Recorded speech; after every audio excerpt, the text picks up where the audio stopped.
In June 28, 1914, Archduke Franz Ferdinand of Austria-Hungary was going to Sarajevo, but was assassinated by some Serbian nationalists. So Austria-Hungary sent an impossible attempt to master Serbia.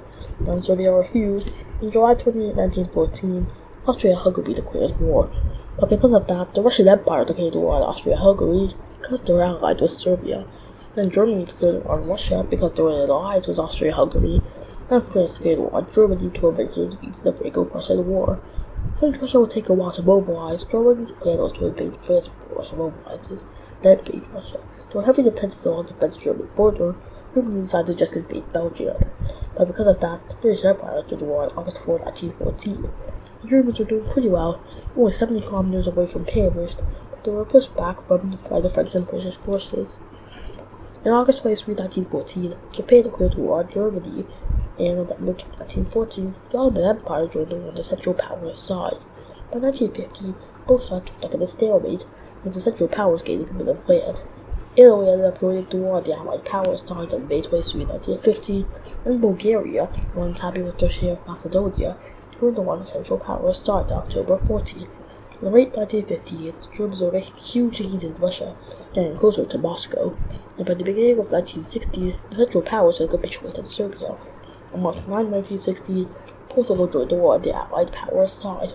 Then on August 27, 1916, Romania joined on the Allied Powers side too, but to get Transylvania back. They ended up getting steamrolled. But by that time, the Allied Powers were pushing the Central Powers back. But Germany sent a telegram to Mexico called the Zinnermann telegram, saying that if they help and take on the USA, they would give them their old land back. But the message was intercepted by the UK and forwarded to the US, who joined the war on April 6, 1917.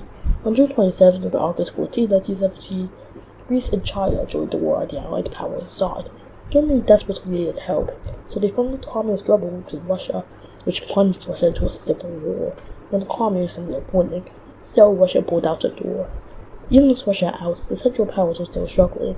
On November 3, 1919, Austria-Hungary surrendered, followed by Bulgaria on September 29, the Ottomans in October 30, and finally, World War I ended when Germany signed the Treaty of Versailles on June 28, 1919.